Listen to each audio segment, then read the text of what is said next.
Tēnā koutou te whānau o Auckland Unitarian. Tēnā koutou nā manahiri, no mai, haere mai ki tēnā I whare karakia, a te atua, tēnā koutou, tēnā tātou katoa. Kia ora.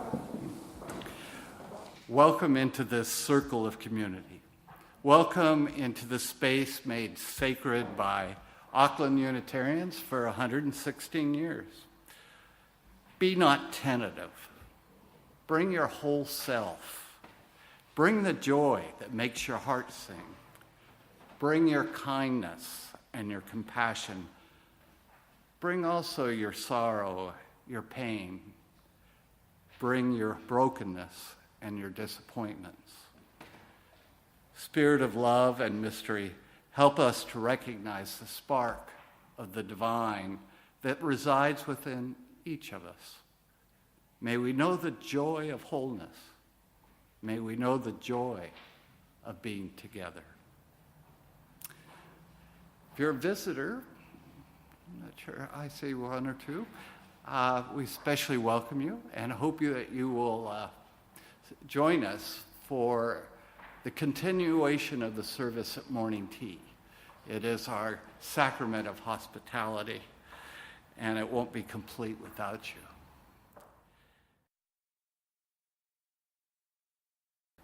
There is an ancient Egyptian myth which says that after death, every individual is confronted by the god Osiris with a quiz that must be answered honestly. After 42 routine questions concerning how the deceased had lived, Osiris asks a final and crucial two-part question. First, did you find joy? And second, did you give joy? According to this ancient Egyptian myth, it's not possible to lie to Osiris. And everything is at stake because if it's possible to honestly answer yes to these questions, they're returned to continued existence. But if the answer is no, then they are taken away to the swamp to be eaten by a hippopotamus. This old Egyptian myth teaches a valuable lesson about the purpose of life. Note that the emphasis is not on what we produce, our job or status, how much money we make, or the accumulation of possessions, not even on our creative talents or our good works. The purpose of our earthly journey, according to the ancient Egyptian religion, is simply this. Did you find joy in your own life? And did you give joy to others during your earthly sojourn?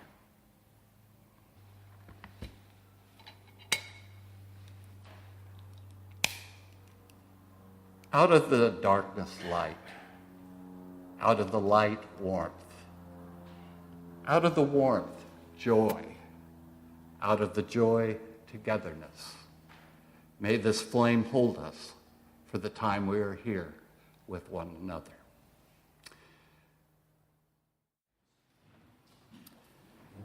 An occupational hazard of a minister's vocation is needing to find the grace to be present to others in the midst of their sadness and grief, despair and disappointment.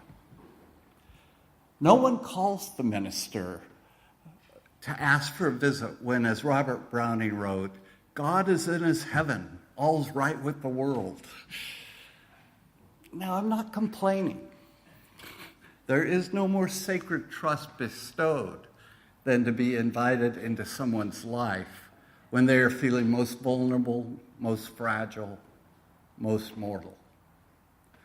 Such moments do not require words of wisdom or even of blessed assurance.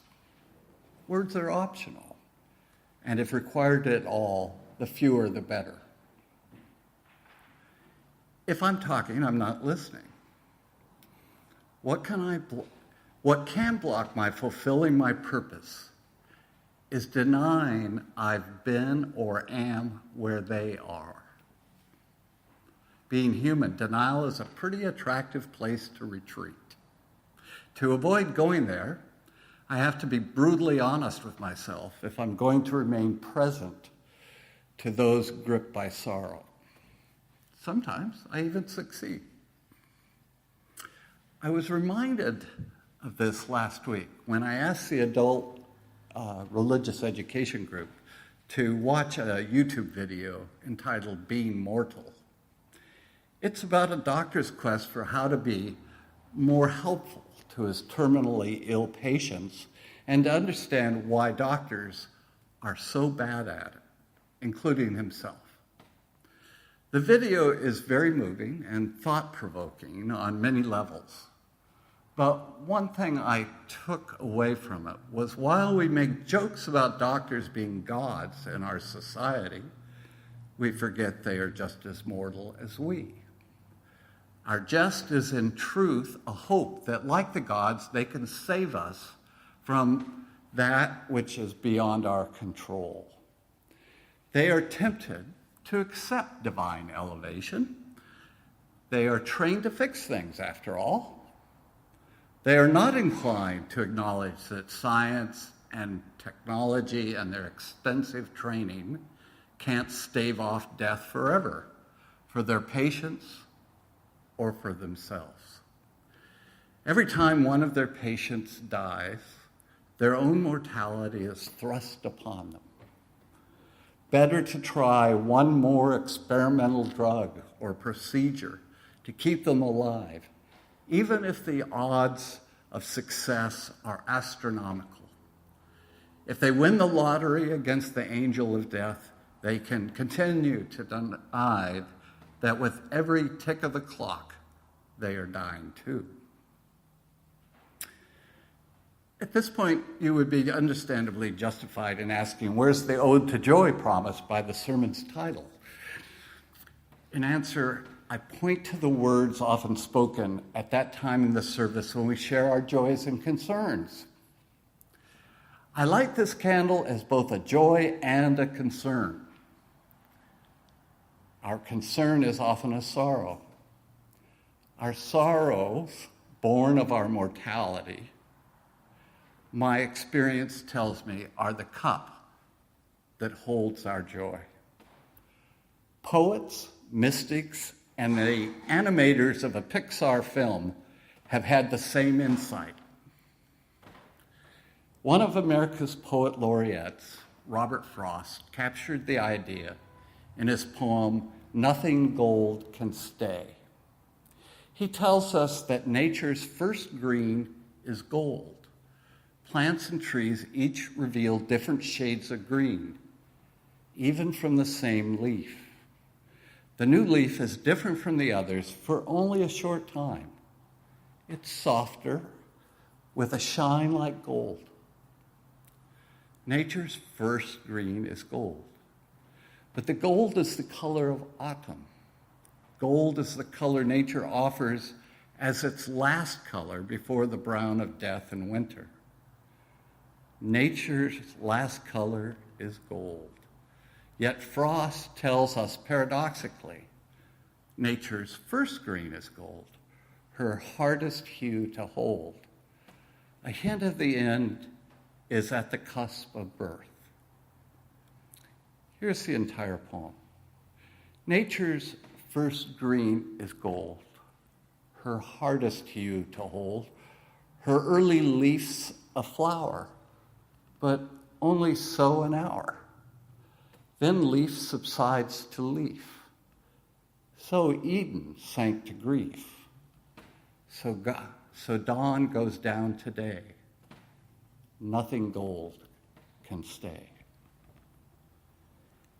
This is a delightfully complex and nuanced poem. Rather than a melancholy ode to grief and despair over the momentariness of lustrous beauty, this is a poem about life. The poem explains that in nature, the green leaf is the predominant feature for us to notice. Gold is noteworthy, but the green is life. Then the pattern of the poem continues. The flower is noteworthy, but it is the leaf that is life. Dawn is noteworthy, but day is life. Eden is noteworthy, but grief is life.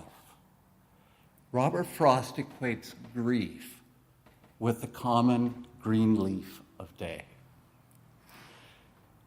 This is not meant as a melancholy poem, but a full-throated acceptance of life.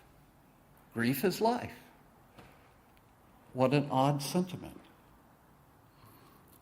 It is a clever use of a literary device describing the theological concept, this is your Latin lesson for the day, the concept of felix culpa, or happy fall, or happy fault. In Catholic tradition, it describes the fall, the ouster from Eden, as having positive outcomes. The concept is paradoxical in nature, as it looks at the fortunate consequences of an unfortunate event, which would never have been possible without the unfortunate event in the first place. In his poem, Frost says the same for grief, born of our mortality. Sadly, it is a normal experience in our culture to feel as though you should always be happy and should resist all experiences of grief and sadness. Feeling sad is looked upon as some sort of failing. Sadness is actually a rather useful emotion, rich with potential for personal growth and maturation of the spirit. The same message is offered through Pixar's animated movie, Inside Out. How many of you have seen it? Okay.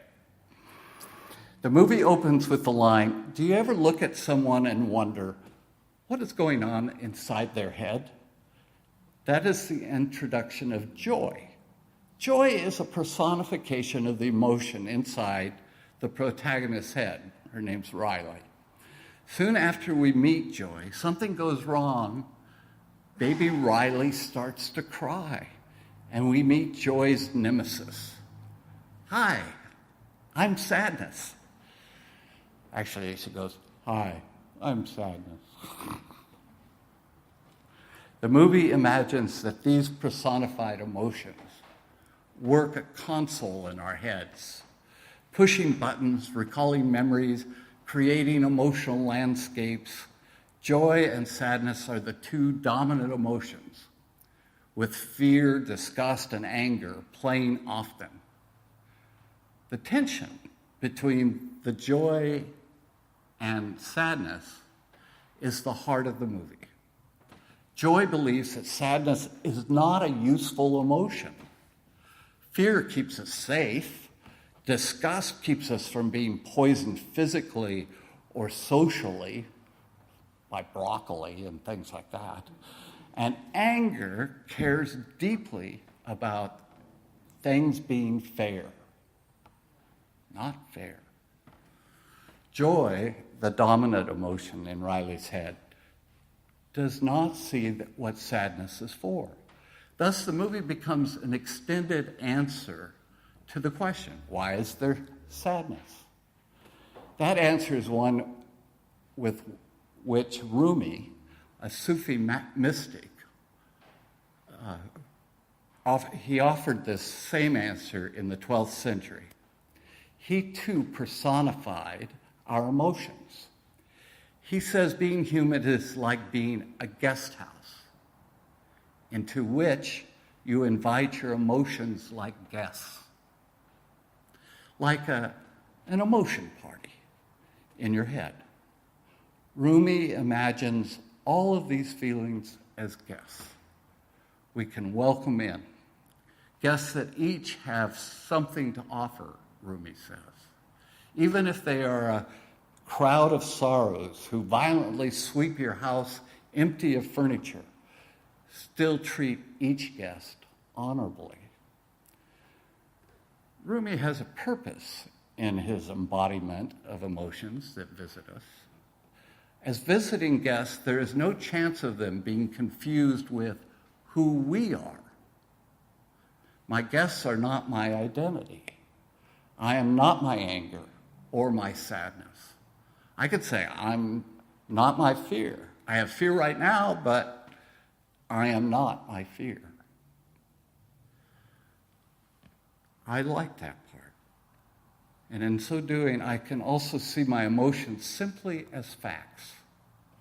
Information about my experience as a world. My body tells me I'm hungry. That's a fact. In a similar fashion, when I'm sad, my body is telling me information. It's just a fact. I can't stop it, but I can respond to it. Each emotion is a fact happening within us, but it has something to offer. In the movie, there is a scene when Joy is trying to help another character cheer up, but she can't do it. She tries tickling her friend, then distracting her friend from sorrow, then making a game of doing something else.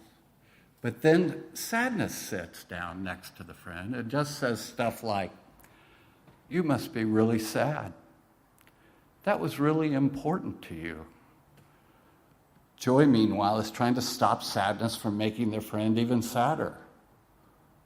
But what sadness is really doing is helping the friend acknowledge the fact that he is sad. Sadness offers us lessons in empathy and compassion. On its own, sadness is an isolating experience. Yet when we welcome it in and move through it as if it is real and important, eventually sadness becomes a tool of connection. Our sorrows connect us to our joys, and that helps us connect to others. Kahlil Gibran says your joy is your sorrow unmasked. When you are sorrowful, look again in your heart, and you shall see that in truth you are weeping for that which has been your delight. In the Pixar movie, joy and sadness learned that they are complementary. All of the emotions, really, are born from caring and the deep desires of our lives. Our fears and our anger, our grief, all of it's rooted in the same source as our joy. Some of you say joy is greater than sorrow, Gibran continues. And others say, nay, sorrow is the greater. But I say unto you, they are inseparable. Together they come, and when one sits alone with you at your board, remember that the other is asleep upon your bed. In the movie, the personification of joy constantly tries to keep sadness at bay. Here is a chalk circle, and your job, sadness, is to stay inside it and not touch anything. But by the end, they learn to work together, allowing the person to experience richer, fuller emotions by blending them together. As we grow and mature, our emotional range expands beyond 5 possibilities. It is more than just learning degrees of a single emotion, like being piqued versus furious. We learn about how they blend like Robert Frost's leaf. The bush around our home is another example. All of the shades of green are painted across it. The pohutakawa, the kori, the cabbage trees, the kowhai, the rimu, the panga, and so many more all contribute to an expanse of green with many different nuances that never fail to draw my eye.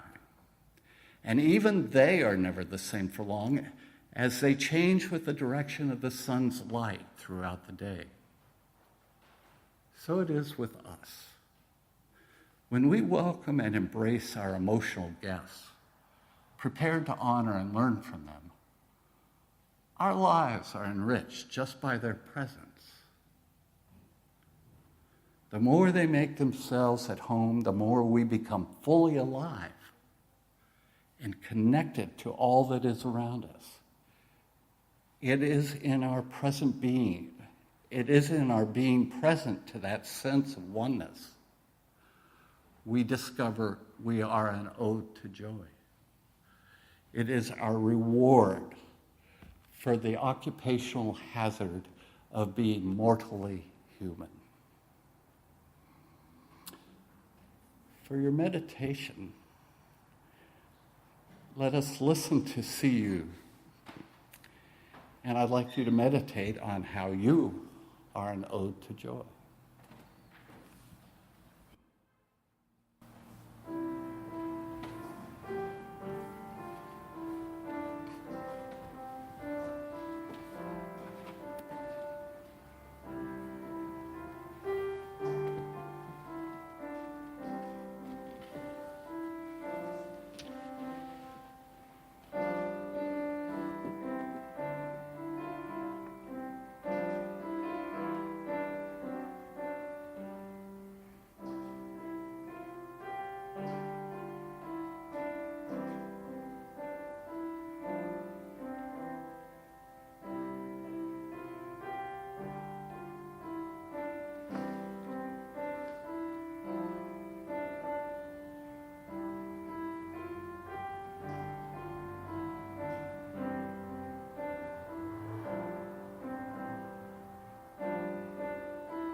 For my closing words, there is too much hardship in this world to find joy every day.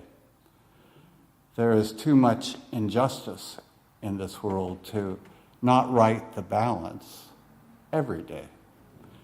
There is too much pain in this world to not heal every day. Each of us ministers to a weary world. Let us go forth now and do that which calls us to make the world more loving, more compassionate, and more filled with the grace of divine presence every day.